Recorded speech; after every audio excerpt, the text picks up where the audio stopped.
Beaucoup de gens sont intéressés par le fonctionnement des réseaux neuronaux. Mais sur Internet, la plupart des ressources sont destinées aux spécialistes de l'informatique. C'est pourquoi j'ai décidé de créer plusieurs vidéos dans lesquelles je parlerai des bases des réseaux neuronaux en termes simples. Il est clair que tout réseau neuronal est composé de neurones. Mais qu'est-ce qu'un neurone?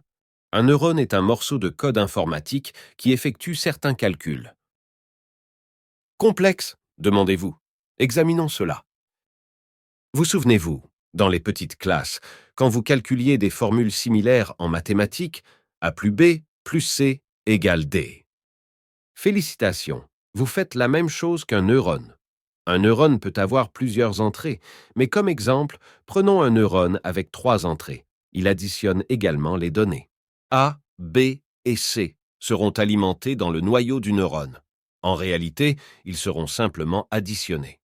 Comme il y a 3 nombres à additionner, le neurone a 3 entrées. Une entrée par nombre.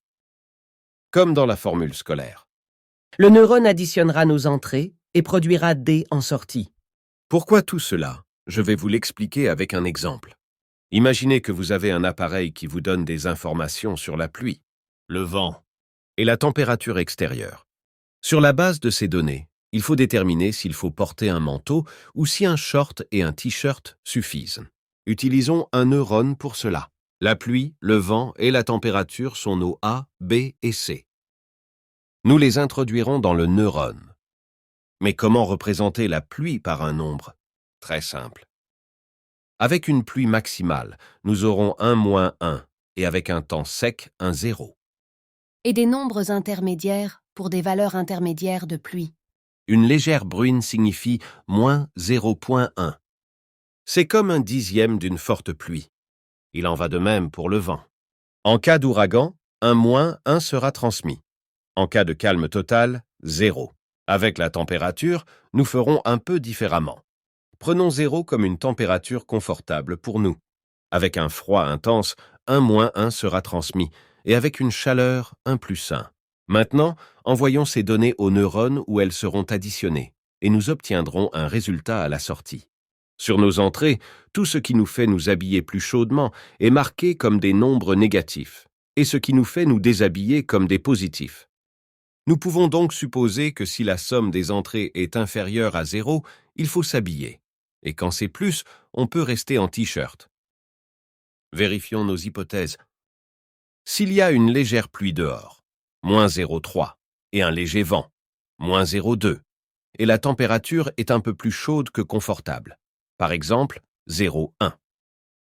La somme sera -0,4. Ce chiffre nous conseille de mettre un manteau, car nous serons mouillés, le vent soufflera et nous aurons froid. Et si nous allions dans un pays chaud où la température est très élevée, et vérifions si nous avons besoin de nous habiller avec la même pluie et le même vent. Non, car à la sortie, nous obtenons plus 0,5. Même si nous sommes trempés sous cette chaude pluie et que le vent chaud nous souffle dessus, nous n'aurons certainement pas froid. Maintenant, vous savez comment fonctionne un neurone. Maintenant, je vous propose d'aller directement au magasin et d'acheter pour 10 000 $ un réseau neuronal comme celui que j'ai décrit ici. Et il vous aidera à choisir vos vêtements. Imaginez juste. Vous avez suivi les recommandations de la machine intelligente, vous êtes sorti dans la rue, et là...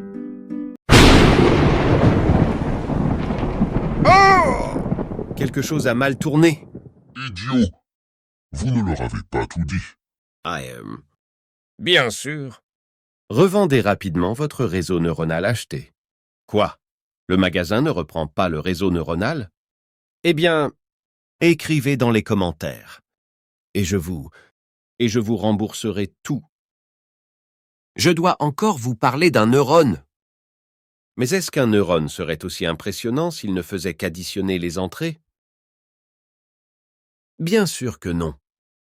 Le neurone a ce qui le rend merveilleux. Il s'appelle le poids. Le terme « poids » n'est pas apparu comme une description de la quantité physique, mais plutôt comme le poids d'un mot ou d'un paramètre.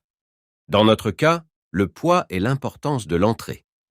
Le poids est le coefficient par lequel il faut multiplier le nombre à l'entrée avant de l'additionner dans le neurone. Chaque entrée a son propre poids.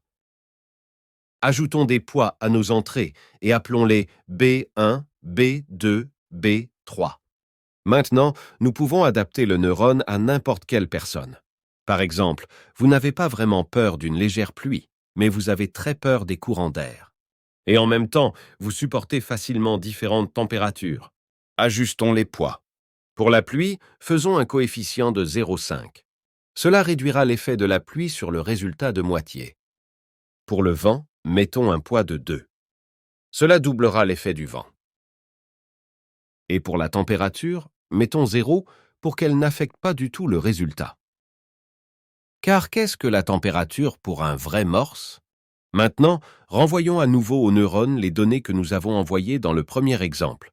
Nous obtenons moins 0,55. Il faut absolument s'habiller. Et dans les pays chauds, encore moins 0,55.